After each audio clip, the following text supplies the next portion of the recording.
Hello everybody and welcome back to the dumbest modeling channel on all of YouTube, Pitstain's Hobbies.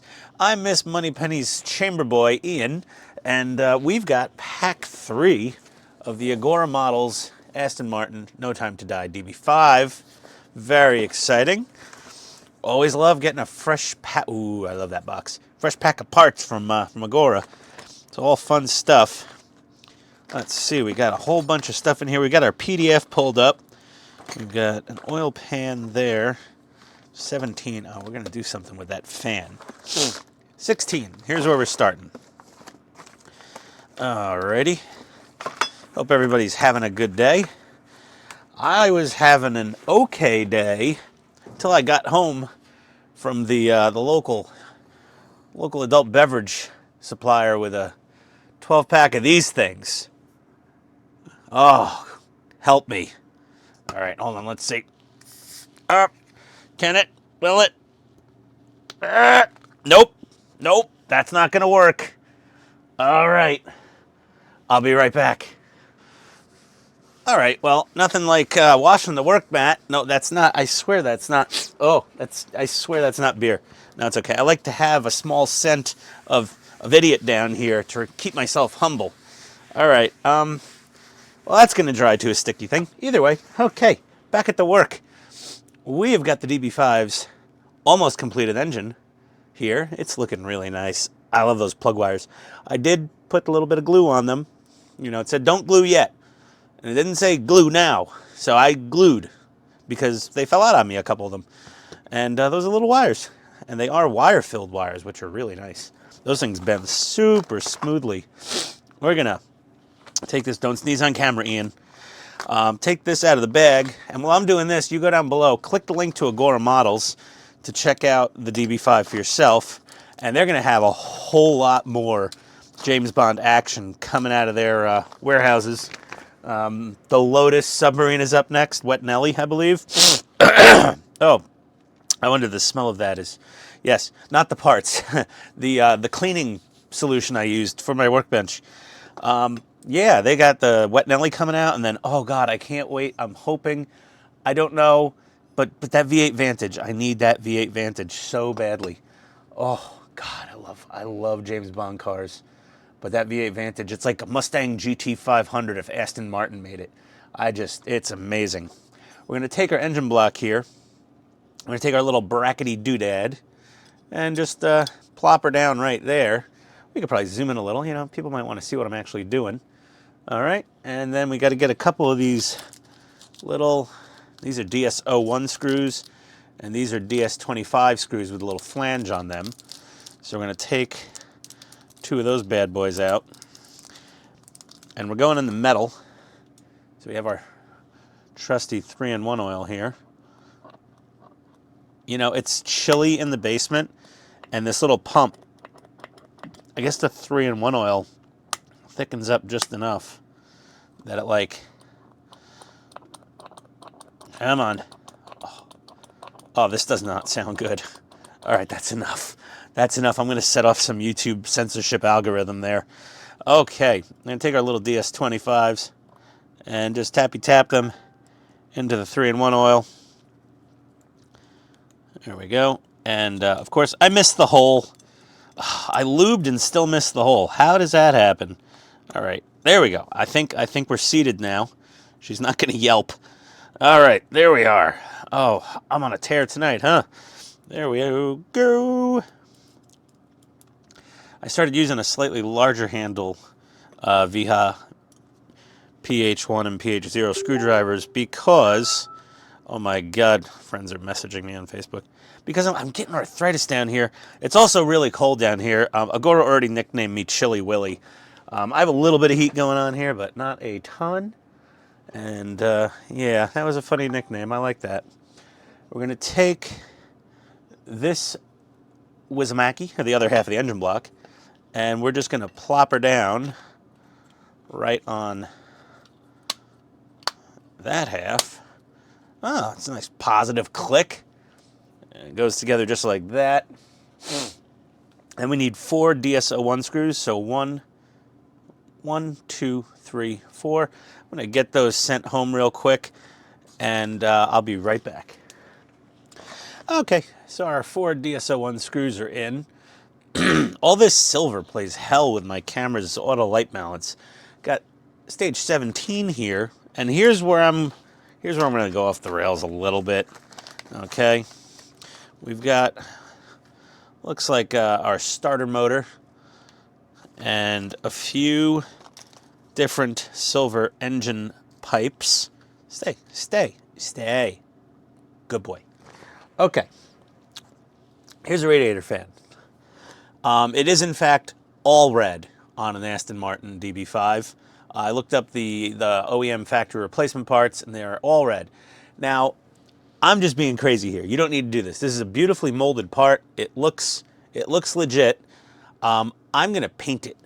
And you know what color I'm going to paint it? I'm going to paint it red. Because it's already red, but the part I looked online, because when I saw that was an all red fan, oh dear God, stop with the alarms phone. I noticed it was all painted red, the whole thing, but it was a very deep red, red, like a fire engine red.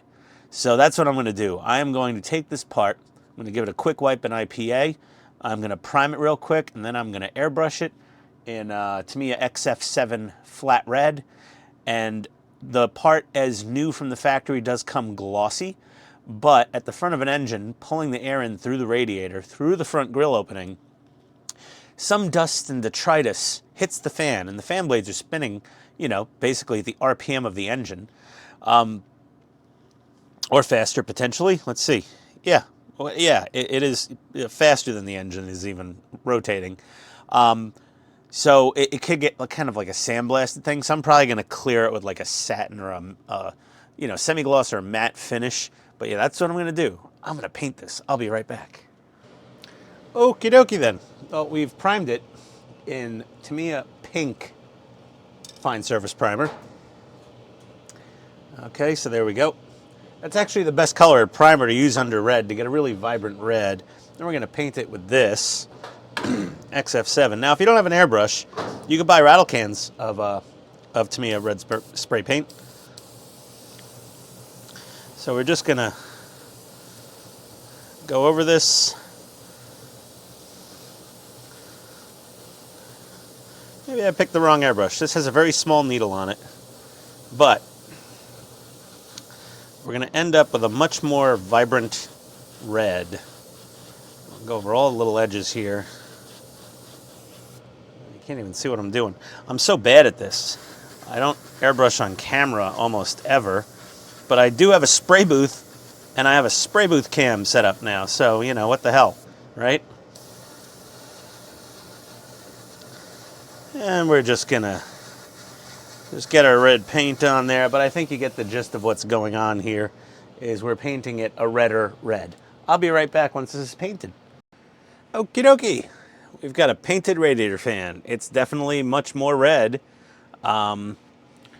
We hit it with a little Tamiya TS13. This is actually a gloss clear, but with my painting skills, it came out like a semi-gloss. It's not dry yet, so we're gonna let that dry in Old Yonder spray booth. We got our other little parts here. I'm gonna zoom in a little bit. Now we gotta get the little starter motor here. Wait. Oil pump? Is that oil? What do you mean oil pump? I mean, well, I mean, I don't know. I don't think that's the oil pump, guys. I mean, that's the transmission bell housing. And that should be a starter motor. There's a small pin and a large pin, and there are corresponding holes of larger and smaller. Larger's on the inside to put it in place. I'm pretty sure it's a starter motor. If I'm wrong, tell me I'm wrong. I mean, there's definitely going to be some Aston Martin. This is not the easiest part to get into place. Let's see here. Hold on. I'm just probably doing this at the wrong angle of the dangle. This might have been easier to do before the exhaust headers were in place. What? Why am I having so much trouble here? There we go. And, oh, for God's sake. You know, Wayne doesn't have these problems, does he? Or is he just better at editing video than I am? I don't know. Let's make sure the little pin... Did I have this thing backwards? Hold on. I'm going to grab some pliers. Now, I'm not going to use my rib pliers. These are smooth-jawed pliers without the teeths on them. Nope, Stop! It's on the floor. It's on the floor. Where is it? Okay, hold on. It's right here. Oh, for God's sake. Okay. Right tool for the job. I'm always the wrong tool for the job. If there's ever a right tool for a job, it's not named Ian. That's for certain.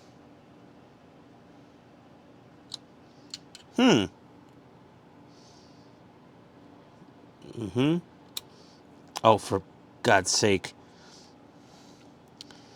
Is there a special pair of pliers with a slightly curved jaw? Okay, it's just a snug fit. The big pin in the big hole is a snug fit. And then we're gonna hold it in place and put one PS20 screw in that big hole right there. And I'll be right back. Dear God, this is gonna be a long build video. One sec. Okay, that's installed. Don't over tighten that screw, just a little tight. It's plastic, it'll strip out if you're not careful. Now we've got to get a little hose, this one, and we've got to, there's this piece right here, so we're gonna get it onto that and into this hole right here at the same time, and we'll just kind of push them together like that. There we go. Yeah, very nice. Look at that. I almost made it look like I know what the hell I'm doing. Okay. Then we're going to take this biggest hose that we have here, and let's see. We're going to put the... Wait a second. This goes from an oil breather to this. Is that really an... That's can't. Is that a... I'm so confused right now. Is that actually an oil pump driven by the flywheel? I'm so confused. So confused. But we're going to get this guy onto here and get... Okay. That's probably why they show tweezers in the instructions. It is, we're gonna, oh my God. Okay, let's feed this into here. Let's put this side in here first. Then we'll put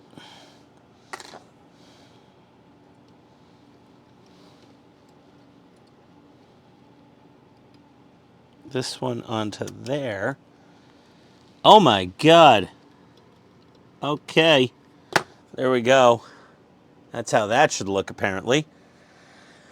Oh, boy. It's those tiny little hoses. Those are the ones that'll get you. Yeah. We put it in here first and then just kind of wiggle it in to there. And then we go to the front of the motor. We're going to take this little guy. We're going to go in the hole right above the accessory belt. And then we're going to go into this little hole right here.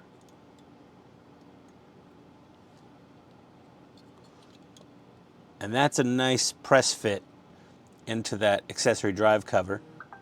So that's cool. What is that? That's, is that a thermostat housing? I don't know. But next we got to put on the radiator fan, and I believe it's still drying, so give me a few minutes and I'll be right back. The engine is looking sweet so far, I gotta say. And now that we have both halves of the block there, it actually balances upright, which is a really nice thing. We'll be right back. Alrighty, I got a radiator fan screwed on with one PS20 screw. It is now very red and a little shiny. It's fine. It's just much redder. I'm very happy with the red. It's getting a little blown out by the white balance on the camera, but it's a nice deep, rich red to my eyeballs. To you, it looks still a little light. And the bare plastic probably looked like orange on camera, but it was red. It was just a little plasticky looking, and the radiator fan is metal. You know, it's just stamped metal. It was very basic stuff back then. It was very farm implementy, the radiator fan. The engine is a thing of beauty and a marvel of engineering at the time. But the radiator fan was just a chunk of friggin', metal blades, riveted onto a hub. It was nothing special. So now stage 17 is done. We can pull out stage 18, which, let's get this. Here we go. Let's see what we got. It's 23, it's 20. There's 18 right there. We got the oil pan, and looks like some more stuff for the carburetor rail area. Excuse me. Any spare screws? Get one of these little organizers. You can get it on my Amazon store down below. They're bead organizers. You can buy a bunch of them for very little money. And if you're like me and you're building a bajillion part work kits and going to be building a bajillion more, buy a bajillion of these. You will not regret the purchase. I promise you that. So we've got our oil pan, and we've got this doohickey, the oil distribution pipe. I'm sorry, I'm reading the instruction now for finally. And we got 3 more PS20 screws. So those, 3 more of those, we're going to use probably 2 of them. And let's just get this thing in here. Okay, so now they show everything being done with tweezers. And I'll be honest, I think it's because they didn't want some ugly, grubby hands on the instructions. But the instructions are beautiful. So this part with more black is going to go up at the front. And then there's 3 holes right there that this is going to go into. I do not recommend, washing your cutting mat with beer, and push these in a little at a time. And there we go. It's a nice tight press fit. Yeah, it kind of smells like a hobo down here, but that's okay. We're going to put the oil pan on, and now this rod right here is going to nest on there, and you'll know it goes on when it goes on, like that. And there we are. And there we have it. And then 1 PS20 screw here and 1 PS20 screw there. And we will be, the engine sits beautifully now. I'm so happy. So, to those of you who watch part work videos, my Agora, like that I do, the Agora videos are always longer because Agora lets you finish a model in basically 12 months, barring any unforeseen shipping delays. And I'd like to address that right now because the Facebook groups, people just don't get it. They're so used to Amazon Prime. But we've got some baddies over in the Red Sea area, firing projectiles at innocent cargo ships. So they are like, well, we can't go through there. We're not going to use that beautiful Suez Canal. We're going to go around, all the way around the bottom of Africa and back up to Europe, to the EU and UK ports. And that adds delays. And then the same thing, but not with the violence. Panama Canal is suffering its worst drought in like forever. and the amount of ships to let through is like 50% of what it used to be, and the weight of the ship, hence how deep it sinks into the water, has been reduced. So the ships that can get through have to have less cargo containers on, so you need more ships for the same amount of containers, and there's delays because half as many ships per day can go through. So everything in the universe is delayed. And then when they get to a port, oh my God, because you have more ships with less containers, you have more ships waiting in line to unload those containers that are coming through Panama. And then with the whole EU one, you got that giant delay. And then some of the ships were just like, we're not going to mess with the Panama Canal. We'll just go all the way around the bottom of South America. There you go. It's another giant extended course. So everybody keep that in mind when you're clamoring to complain on Facebook that your part works are delayed, because pack 3 of the Aston Martin was a bit late, technically, I guess. You know, they don't always come exactly 30 days apart. You will get them. It's just a matter of time. I could go into global logistics and third-party logistics and customs brokers and freight forwarders and freight contract pricing and all these things because I have experience with all of it. It is so nerdy and mind-numbing. No one wants to hear it. All I'm going to say is everybody's getting your stuff. Just might be a little late until it rains in Panama and the baddies stop pew-pewing at innocent cargo ships in the Red Sea. And there we have it. Okay, that being said, that's my public service announcement for this episode. Stage 18 is all done. We're going to move on to stage 19, connecting the oil distribution pipe, and looks like we got some subframe. Ooh, exciting. Part of the chassis of the vehicle. I said that weird on purpose because you're watching me. I'll be right back. All right. So now that we're done with our rant about global logistics, that was fun. I got stage 19, little box inside a box. Who loves a box inside a box? I do. Oh yeah. Okay, that's that. And goodbye.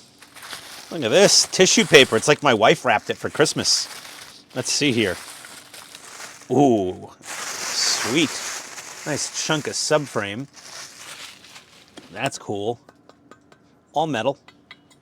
Very nice. Cool. All right. And the only other part in this stage is this little pipe. And this little pipey doodad. How does this thing go on there? Let's see. I'm gonna turn it this way, get you out of the way. And so one end goes in this little hole here, and then this little pin goes in that hole there. And nope, this pin goes in that hole. So we're gonna slide her across so we can see. Ian, what's the point of doing these videos if no one's gonna see? There we go. All right. You know, it's the little ones that'll give you a hard time sometimes. And that one snaps in a little tighter than this one, because there's another little. There we go. There's another little hole right there, right between those fan blades. And now that's in. And then this is just out here hanging out doing something for now. Put that down, we'll put this down. I wonder which, this probably goes in like, oh yeah, those two posts there, and there's these two little doodads there. And it's just gonna that's how it's gonna end up laying in the subframe. That's starting to look like a car. Very cool. All right, let's get stage 20. Here we go.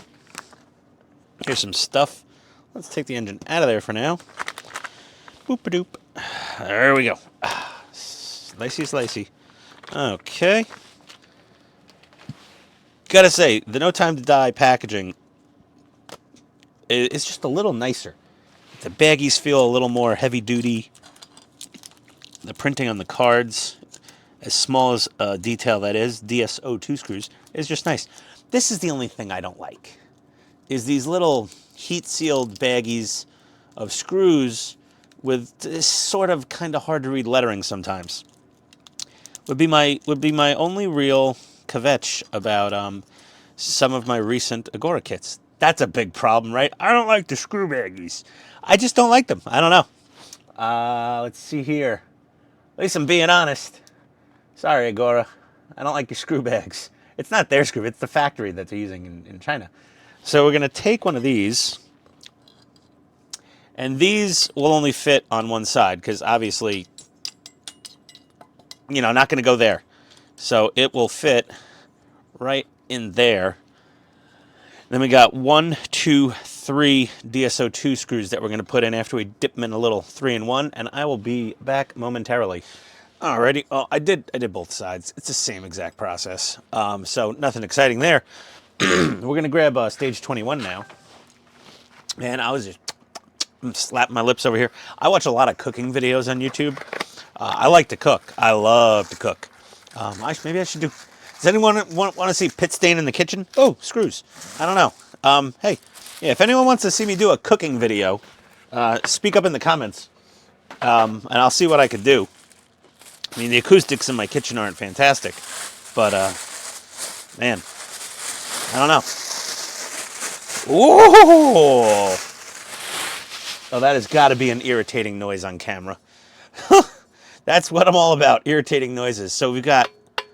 Holy God, this is solid. Like, I'm not going to break the scales out every time. We got 5 more DSO2 screws in my favorite screw packaging ever. Sarcasm enabled. There we go. They're not bad if they're not totally full of screws. Optimus Prime, we had a stage where the bag was so full of black screws you couldn't read the black lettering. Okay, so we're going to take this with the smoother side facing up. That's the inside of the model. I like that they got the strengthening ribs in the sheet metal areas here. You actually, they would roll these in with a machine, or, you know, press them in with a die to stiffen the sheet metal. That's what all those little ribs are for, just in case you're wondering. They're also meant to rot out abruptly in, you know, a northern half of America winter. Or maybe London too, I don't know. I don't know if the UK get a lot of road salt. We're just going to squeeze this down on there. That is a snug, nice fit. But there we go. I've now explained sheet metal rib strengthening. What other useless info can I share with everybody? We're going to get 4 of these DSO2 screws in here after a little dip of that. We'll snap our fingers, and it'll be all done. And, oh, I can't snap my fingers with that hand, and I have to hit with the... And there we go. I don't know if the finger snap trick worked or not, but yeah, all 4 screws are in. And that is it for stage 21. These are going a little quicker in this stage. Suspension components. Here we go. So these plastic bits we put in here, these are the mounts for the lower control arms and probably the top of the shock for the coilover. Technically, I don't know if they didn't use the term coilovers back then. It was more of a post-Fast and Furious era terminology that everyone became very familiar with. Yo, you got them TN, what was that Japanese green brand? I don't know. Everyone had to have that on their random rice rocket. It's like the cars just rode like crap, probably. So we've got a little, I guess, brake rotor. It's not cool and drilled and slotted, you know, like the Brembros on a Ferrari. But yeah, that's what they had back then, solid rotors. Solid rotors are fine. Every car pretty much made today from the factory, unless it's some exotic or a sports car, they just come with flat, non-slotted, non-drilled rotors, which are kind of, they're a little mismarketed. I'm not going to go into a brake rotor rant now. Please, Ian, please spare everybody the torture. Okay, all right, we're going to take this little spindle doohickey And why are they putting this in with tweezers? You weirdos. No, it's just the photos. They just don't want someone's ugly mitts in there. We're going to put that through the back of the rotor. It's hard to see because it's silver. The camera gets blown out. And then we're going to put our little caliper on there. And we're going to paint it bright red. I'm kidding. I'm kidding. We're not going to do that. I'm going to Google a photo, though, of an OEM brake caliper for an Aston Martin DB5. And I want to see if it's silver or if it is a different color. Man, the camera really has trouble with the silver. I'm going to check. I'll be right back. I'm Goldfinger. Gold. I actually looked up Aston Martin brake calipers, and one place that sells them, they are CAD plated. Let's just say CAD plated. So I used some Tamiya X12 gold leaf. This is technically a gloss paint, but if you spray it on just right, you'll get a very like matte like a not semi-gloss, satin finish, basically, which looks about right. CAD plating on brake calipers might not have been a thing originally back in the day, but we're building the No Time to Die Aston Martin. So this Aston Martin was fully restored, bing, bang, boom. It probably got rebuilt, remanufactured, and then CAD plated calipers from Aston Parts, or whatever the place is. They're like $900 each. But yeah, there we go. Can't leave well enough alone, and we may never see them again. But we did do the wire wheels, so there is a chance we will see them. So we're going to now take this and bolt it to the back of our spindle. Oh my God, it's so hard to see that on camera. There's two little holes right there, and we're going to get 2 DS21 screws in there, and I'll be right back. Okay, so that's installed. There was a letter R stamped right on the front of the caliper. It was sticking right out. It said R. It would have been better if they maybe put it on the back. But either way, I sanded off the R before I painted them gold. And there we go. And that spins nicely. And this brake rotor has a number 1 in it. But that's going to be less noticeable, especially if we manage to get it kind of tucked into the caliper like that. So that's good. We got to take this suspension arm here. This is the upper control arm, apparently. And we're going to go over to this side because this is the right side of the vehicle. And is this direction agnostic? It appears so. Okay. So we're going to lay that on there. And then we're going to take these little plastic brackets. Suspension arm's metal, and the brackets are plastic, and that's fine. And then we're going to get 4 DS27 screws in here and here. I'll be right back. All right, so that's all screwed on there nicely. Hey, go over there, screwdriver. And let's see what we got to do next. And stage complete. 23. Okay, that is it. The box is empty after this. There we go. This pack went very, very quickly. But you know, you did get some big parts, so that's usually a guarantee of a slightly speedier pack, is getting massive giant parts. So we've got what appears to be the lower control arm here. Got the shock absorber here. Now, I know you'll say, hey, you painted that radiator fan, that nice deep red. Why not the shock absorber? When you open the hood, you're going to see the radiator fan. When you look through the wheel well, I don't think you're really going to see the shock absorber too much. Ah, hell. You know, I say that. But also, you got the spring writing on this thing. So let's see how that... Oh, yeah, this is... I don't know. Let's see. Oh, it has one tight spring. You know, it's okay with the spring. It doesn't bother me. It doesn't. That radiator fan was just standing out whenever you open the hood to show someone the really beautiful engine that this comes with. Yeah. Yeah, I didn't call it a motor. There's always somebody in the comments that goes, motors are electric, engines are gas, or diesel or whatever. That's fine. Internal combustion engine. They don't call it an internal combustion motor. I get it, guys. I get it. I learned my lesson. I learned my lesson from the comment police. Yeah, we're gonna keep that as is for now. I think, yeah, I'm fine with it. It's okay. All right. So we've got a little, looks like a sway bar end link here. That's gonna go in this little pocket, and it is D-shaped. Okay. So you can't screw it up. It'll stay where you want it. And that'll also help fix it. We need a PS30. Can I zoom in on my Adobe Reader? PS31 screw. And we get 2 of them. We only need 1. Always save your extras. Always. Okay. There we go. Okay, so that's in there. That's looking good. And then we're going to get this into its little pockets down here. Okay. And we've got these little, oh my God, yeah, we've got these little knurled metal push pins. So the way these work is you get them in smooth side. So here we go. So you can see one side has knurling and the other side is smooth.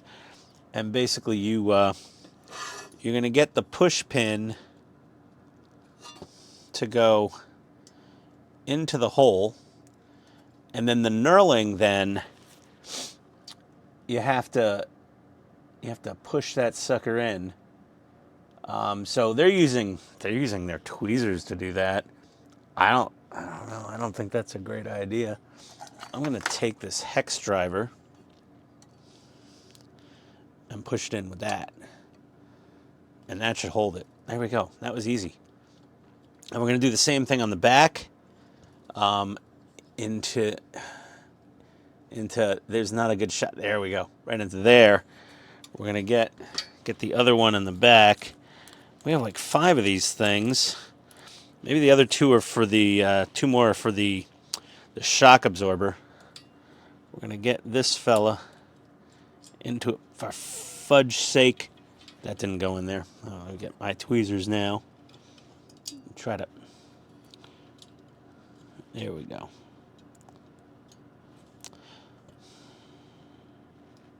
Okay, nope. Get the pliers. Grab it by the knurled section.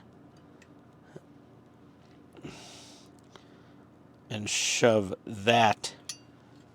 And you got to make sure your control arm is lined up. There we go. And that's in. Then we're going to just send her home so it's flush right there. And there we go. Lower control arm is installed and shouldn't go anywhere. This isn't an RC car. We don't need, retaining C or E clips or anything like that. And yep, that's what I thought. So we're going to do the same thing for the lower part of the shock absorber. I'm going to go in from the front. Okay. And then we're going to basically, this one's a little stiffer. Let's take our non-marring pliers. You know what? I got better pliers than that for this. I got these nice smooth draw duckbill pliers. Man,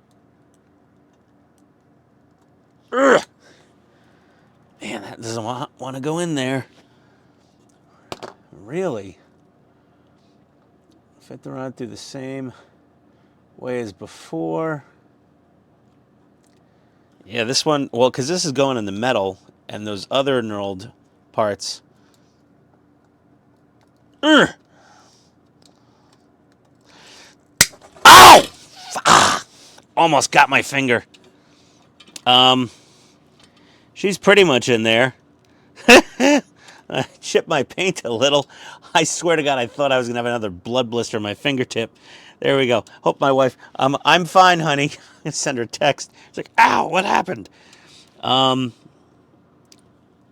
that's a toughie to get in there. I don't want to bang on this with a hammer because I don't want to break this lower control arm. And I don't think that's going anywhere. But that is a snug... That is not going anywhere. Yeah, she's not going nowhere. So that's fine. That was a little tricky. A little tricky. And then we're going to take our upper shock absorber, put that down on there, and then get that into its little pocket up here. And this one will go in way, way easier. I guarantee it, because the noodles just have to grab onto the plastic. That bottom one, whoo boy. Okay, we're gonna attack this one from the rear. Oh boy. The jokes write themselves, everybody, I'm sorry. We're gonna make sure our shock absorber is firmly pushed in there. Okay. Now that's in, and then we just need to give it a little shove with the flat end of I'm just using a hex driver. And now that's in. So now if we get this out of the way, there we go. Workable suspension. Very nice. Nice. I like. All right. And then we'll need to get the front steering knuckle in place. And this tie rod link, arm, whatever, is going to go pointing towards the front. And then DS24, these little flange screws, we're going to use 2 of these. And this might be a longer video. I've been jabbering at the mouth a lot. This is a really fun thing to build. I mean, a little bit of James Bond history coming to life in your hands. Okay. Then we'll get that. There we go. Okay. Turn her upside down. Get our screw here. And then get that feller screwed in.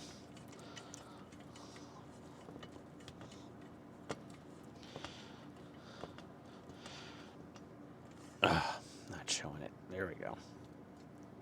Just seeing my hands moving around on camera. That's it. That's all you get. Okay. There we go. And stage complete. That's it. Okay, so we're all done with pack 3. That was pretty sweet. Got our motor pretty much done. And we're just going to lay it in its home here. Yep. And there we go. Yeah, so this is the 3 pegs that hold it in. That is looking pretty awesome. I'm very happy with this. So the only custom stuff, painting we've done was the exhaust manifolds, which you can see in the pack whatever video, 2, 1, I don't know. Pack 2. And the radiator fan. Because when you open the hood, I think I'm going to open the hood a bit on this thing, you know, more so than other stuff. And then we painted the caliper gold leaf Tamiya to mimic the CAD plating that's on the rebuilt calipers I found online from Aston Martin, like an Aston Martin parts supplier of like OEM rebuilt components. And because that's probably what, if they were using the stock brakes on the No Time to Die Aston Martin, they were probably CAD plated, and they were probably from that place in the UK for nearly £1,000 caliper. But yeah, there we are. Either way, click the links below to Agora Models to check out the No Time to Die Aston Martin. We're also building the ridiculous Optimus Prime from them that weighs like a bajillion pounds and is like 17,000 million feet tall. Not that feet. It's like 3 feet tall almost.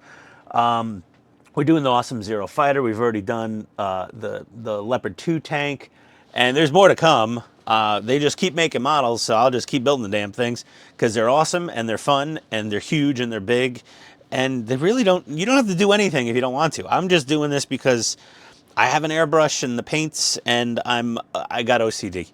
That's basically it, everybody. Hi, I'm Ian. I have OCD, and I have an unhealthy obsession with frozen pizza from the supermarket. Thank you for coming, everybody. We'll see you next time on Pit Stain Hobbies. Adios.